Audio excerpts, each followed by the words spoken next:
Muy bien, ¿qué tal? Buenas noches, amigos de A las 8:45. Un martes más, doña Silvia Jerez y un servidor le vamos a presentar para debate dos temas que son de actualidad. El primero se refiere a la matanza ocurrida a finales de la pasada semana en la aldea de Los Pajoques, en San Juan, Zacatepeques.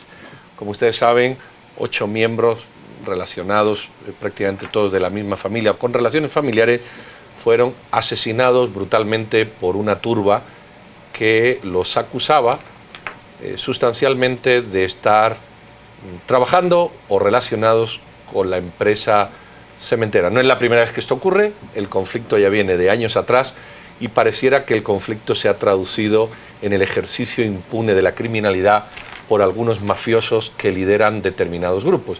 Y para hablar de este tema, pues tenemos a una de las personas que ha estudiado con profundidad toda la situación de conflicto y tiene autoridad moral y de conocimiento para hablar de ello. Me refiero al Procurador de los Derechos Humanos, el señor Jorge de León Duque. Procurador, buenas noches, bienvenido. Buenas noches, muchas gracias. Pues doña Silvia, entremos directo al tema porque hay muchas preguntas por hacer. Claro que sí.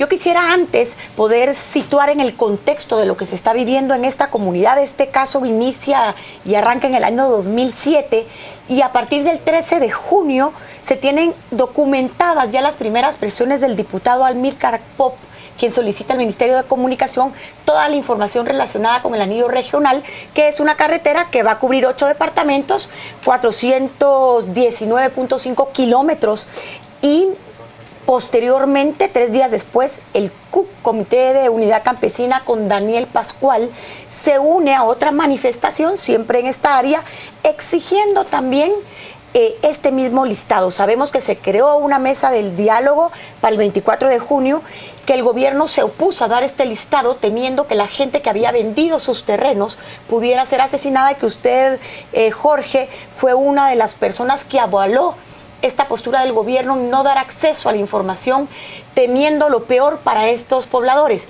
Cuéntenos un poquito de este arranque, del inicio de esta matanza. Bueno, tal vez poner un poco en contexto lo que ha sucedido, y para ello me retrotraigo un poco en el tiempo. Este es un problema que tiene dos escenarios muy claros. Uno, un municipio en total abandono, con una ausencia de Estado espantosa, en donde cada quien hace lo que le da la gana. Hace muchísimos años, tal vez no muchísimos, pero algunos años, se tuvo una disposición por parte de la Policía Nacional en donde se autorizaba el que grupos civiles hicieran justicia, fueran los encargados, se delegaba la persecución de los que cometieran ilícitos. Después queda sin efecto, pero queda ese sentimiento de desorden y de anarquía en un lugar en el que se fueron acostumbrando a que la autoridad era gente encapuchada. Es tenebroso llegar a ese lugar y ver en los postes, en las mantas, que la gente con capuchas son los que establecen orden. Entonces, el primer escenario es ese, un municipio en el que no hay autoridad. Es inconcebible que no haya autoridad. La policía no puede ingresar porque hay talanqueras, hay grupos que son los que tienen el absoluto control de este municipio. Y en este escenario se da luego lo que comentaba Silvia hace unos minutos, un proyecto de la cementera, y que desde hace algunos años han venido enfrentándose porque algunos manifiestan no estar de acuerdo, otros que sí están de acuerdo y que son incluso trabajadores de la cementera, y aprovechando ese descalabro que hay en ese municipio y la ausencia total de Estado, reitero, pues hacen lo que se les da la gana. Las denuncias y las llamadas telefónicas que nosotros hemos venido recibiendo no es de hace 3 días, eso es semana a semana a semana. Anuncian que los hostigan, que los van a traer, que les dicen que los van a matar. En fin, se unieron estos dos escenarios perversos, y que hoy lamentamos estos asesinatos. Algunas informaciones, procurador, dicen que la policía, 4 patrullas, incluso dan el número, estaba a la puerta de la entrada, no podían entrar por todo eso que se describe, y la pregunta es, bueno, ¿y el ministro de Gobernación y el gobierno, que tienen el poder coercitivo del Estado en estas situaciones donde una persona llamaba y decía me van a matar, y de hecho asesinaron a 8 personas? ¿Usted habla con el ministro de Gobernación o hay alguna idea que pueda darnos al respecto? Sí, bueno, en primer lugar, recibimos nosotros incluso llamadas telefónicas solicitando ese auxilio. El viernes en la noche, el señor Marcelo Jocop llama por teléfono, se comunica con una trabajadora de la institución, le pide por favor auxilio porque teme lo peor. la trabajadora de la institución se comunica con el director de la policía, le dice lo que está sucediendo y le pide que por favor la policía actúe como es su obligación. Tú lo decías, de lo más elemental de un Estado de Derecho es ese ius puniendi, que es la facultad del Estado de investigar, de juzgar y de sancionar a los responsables de un hecho delictivo. Pero eso no se da en el Estado. Aquí no hay fuerza policíaca, que entre, que tenga esa potestad de hacer valer esa soberanía del Estado que se ve reflejada precisamente en eso. Así es que al día siguiente vuelve a llamar a las 7, aproximadamente 6, 7 de la mañana, nosotros lo presentaremos en nuestro informe final, esta misma persona, diciendo que no ha llegado la fuerza pública, que al parecer no pudieron ingresar, pero que él teme por su vida. Me parece que manifiesta que su hijo o su hermano están heridos y que él teme lo peor. Fue la última comunicación que se tuvo con él y desafortunadamente después fue brutalmente asesinado. En este caso, Jorge, hay una ausencia de Estado, hay una ausencia de autoridad. Tú como procurador pareciera que estás con las manos totalmente atadas. ¿Qué es lo que corresponde? ¿Tienes la denuncia? ¿Tienes todos los hechos que lo van a matar? Y sin embargo no podemos actuar. Sí, en el caso del mandato del procurador, el procurador no es ni Ministerio Público, ni es Fuerza Pública. Si ni la policía se anima a entrar en ese lugar, irresponsable hubiese sido enviar a una persona con su chaleco para que lo asesinaran. Así es que, reiteramos, esto es ausencia de Estado total y la Fuerza Pública debe tomar el control, no retomar porque quizás nunca lo ha tenido en ese lugar, pero sí tomar el control y que la gente sepa que hay una autoridad y que no pueden hacer lo que se les dé la gana. Y esto es cabalmente el génesis de muchos de los problemas del país. Cada quien hace lo que le dé la gana porque no hay temor de ese castigo del Estado.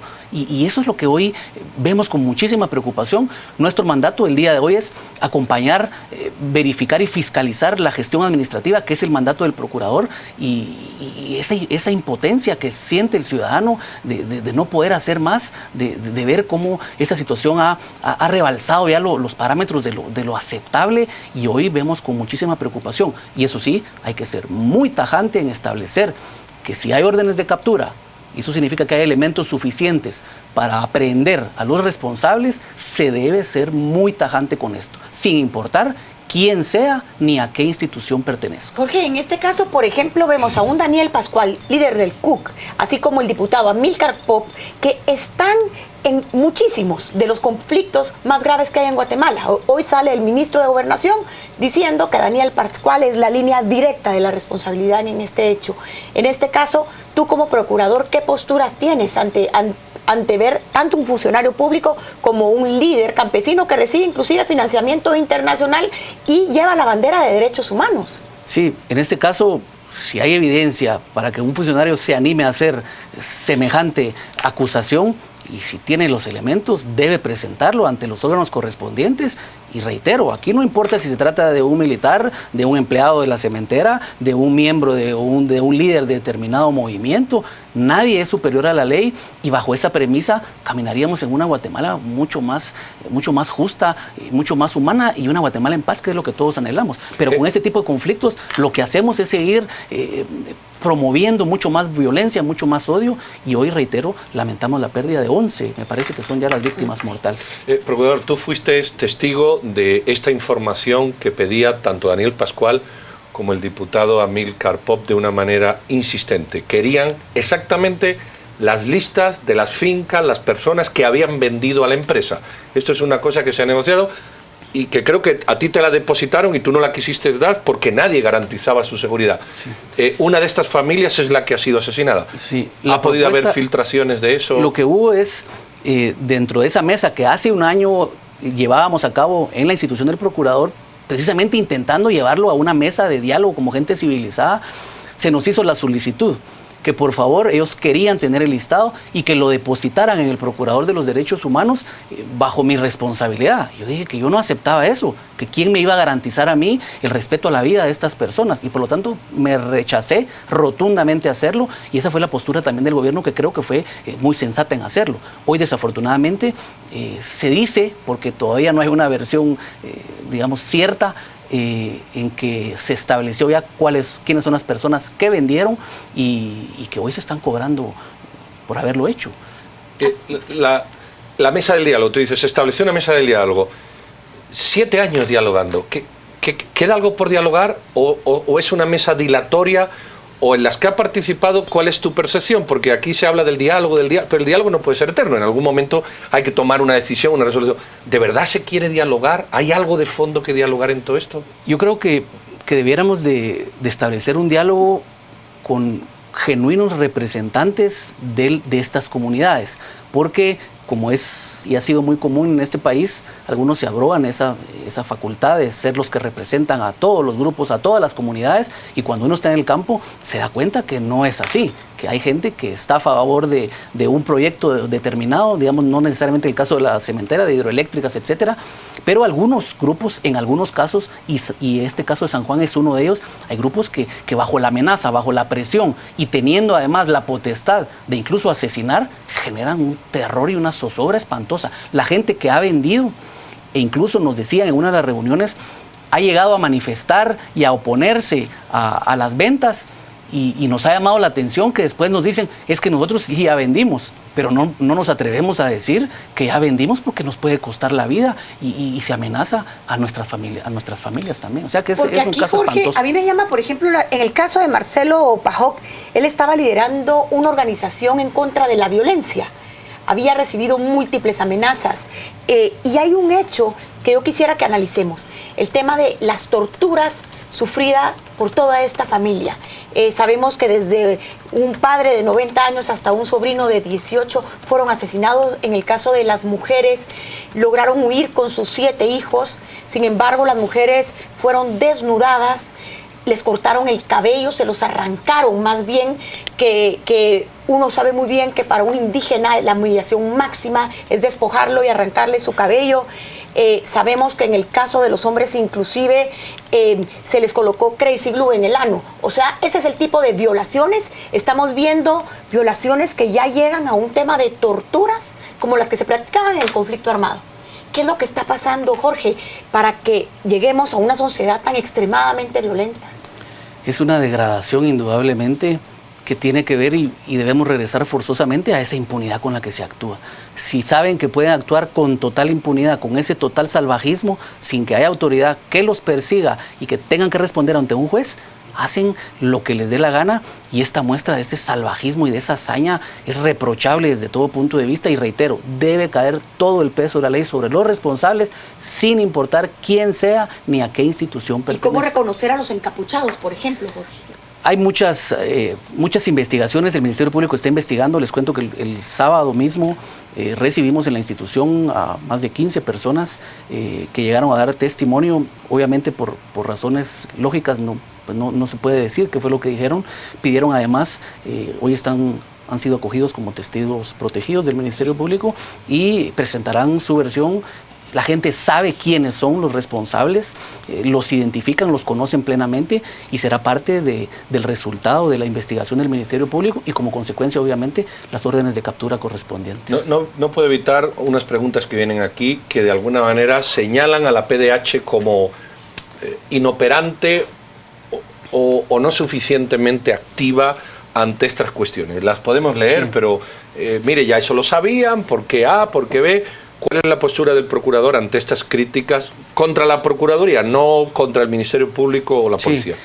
En primer lugar, un poco, dicho con todo respeto, desconocimiento del mandato del procurador. Aquí se cree que el procurador es el que todo lo puede, todo lo sabe, en todo tiene que intervenir y todo lo tiene que solucionar.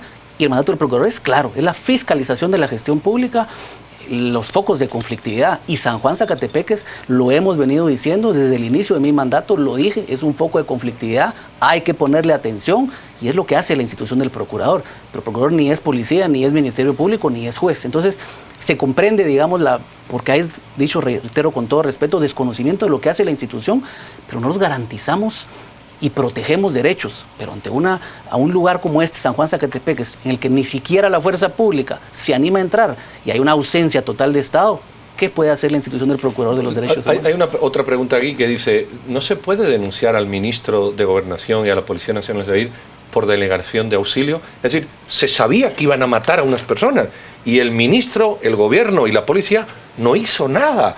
O sea, vivimos ante la derrota más estridente de la historia reciente del país. La policía estaba ahí y no quiso hacerlo. Sí. ¿Cabe alguna...? Sí, habría que ver qué responsabilidad, y si hay responsabilidad de algún funcionario, se deben iniciar las acciones pertinentes. Aquí, como tú decías, hay pérdidas de vidas humanas, hay daños materiales que pasan a un segundo término, pero hay aquí pérdidas de vidas humanas y se avisó con antelación, 8 o 10 horas de antelación, y tiene que haber responsabilidad. Esa mañana, ya no terminé de contarles, cuando se hace de nuevo la llamada al día siguiente a las 7 de la mañana, como no hubo presencia, esta persona de la institución prueba a llamar de nuevo al director de la Policía Nacional, no contesta, le pone un WhatsApp para decirle que qué pasó. Entonces, como no le contesta, se comunica con una oficial que es la encargada de San Juan Zacatepeques, que entiendo, y ella dice que no puede entrar, que no puede entrar, que ahí está tomado por autoridades. Escuchar eso de las autoridades es impresionante. ¿Qué se puede hacer? Y hay otro tema, Jorge. Estamos viendo, por ejemplo, una carretera de 420 kilómetros, una carretera que es necesaria en toda la periferia del anillo metropolitano. Estamos viendo, por ejemplo, una cementera que tiene todas las de la ley para actuar, que no ha incurrido a ninguna legalidad. Estamos viendo poblaciones que por un lado necesitan el empleo, que viven en condiciones de miseria y necesitan desarrollo. Y sin embargo vemos estas protestas permanentes que ya llegan a grados extremos de salvajismo. Entonces, ¿cómo se concilia el país? ¿Cómo estas personas de San Juan Zacatepeques que hoy nos ven pueden tener la certeza que mañana no serán ellos los que van a ser asesinados por apoyar el desarrollo en sus comunidades, por querer darle educación, una vida digna a sus hijos? ¿En qué país estamos? ¿Qué podemos nosotros como ciudadanos de a pie esperar? En primer lugar, la presencia del Estado. En el Estado y en los funcionarios se delega esa responsabilidad, y aquí la fuerza pública tiene que tomar el control de San Juan Zacatepeques. No es que qué va a suceder, escuchaba algunos comentarios, ¿qué va a suceder cuando se vaya la fuerza pública? Es que deben analizar y establecer qué es lo que van a hacer, cuál es el plan de acción, y ahí debe quedarse la fuerza pública, porque de lo contrario esperarán que se retire la fuerza pública y continuarán estos hechos criminales, porque no hay otro calificativo. Así es que la responsabilidad del Estado de estar presente en San Juan Zacatepeques, de devolver el orden que quizás tuvo hace quién sabe cuántos años, y que tenga esa presencia, y que la población sepa que quien es el encargado de administrar la persecución y de administrar justicia es el Estado y ninguna otra persona más, porque cae en un ilícito penal que debe ser castigado. El mensaje hoy a la población de San Juan Zacatepeques que nos escuchan es que dentro de esta tragedia espantosa que ha sucedido, que mantengan la calma. Es lógico que la presencia de mucha autoridad les genera zozobra, porque no están incluso acostumbrados a ver a gente uniformada, están acostumbrados a los encapuchados, a la gente con pasamontañas. Hoy es momento de retomar un diálogo serio, un poco lo que me decías hace unos minutos, de sentarse con la gente que pueda tomar decisiones, mesura y censura.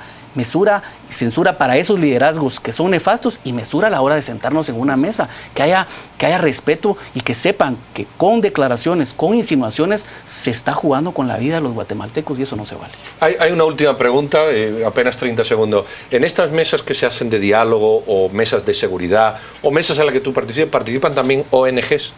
No. En esta mesa que yo decía, tenemos un año de estar llevándolo a cabo, llega la gente de Caminos, que han tratado de explicar qué es lo que están haciendo, pero tengo entendido que gente del CUC ha llegado en algunas oportunidades. Para 2 o 3 reuniones, digamos, muy puntuales, con algunos temas puntuales, han llegado algunos líderes del CUC. Muy bien, señor Procurador, muchísimas gracias por la sinceridad y por la explicación. No lo ha dicho él, pero lo voy a decir yo. Como ciudadano de este país, yo me siento absolutamente indignado y sorprendido por las declaraciones que ha dado el Procurador de cómo está la situación. Y me avergüenzo profundamente de que todo el gobierno montara la parafernalia del sábado en una gran asamblea del partido y no tuvieran los pantalones de hacer presencia, como es su deber, con la policía en una aldea donde asesinaron brutalmente un grupo de terroristas criminales que quieren poner patas arriba a este país, que dicen que es suyo y que los demás somos extranjeros, y que el ministro de Gobernación, la Policía Nacional Civil y todo el gobierno se dedicara a ensalzar a un futuro candidato y no gastaran 1 milímetro de su fuerza, de su integridad y de su deber en evitar que 8 ciudadanos que llamaban por teléfono pidiendo a gritos auxilio fueran masacrados. Esto es vergonzoso, y esto tendría que poner a un país patas arriba, y todos mañana deberían de parar y hacer silencio, porque esto es inadmisible, porque el siguiente, salvo que tenga una pistola en el cinto y sea tan criminal como ellos, es usted, o soy yo, o son nuestros hijos. Así que tomemos nota, porque si no, estamos perdiendo el tiempo. Perdón por mi minuto, pero tenía que decirlo. No se vayan, nuevamente, procurador, muchísimas gracias. Vamos a regresar con otro tema también relativo a los derechos humanos.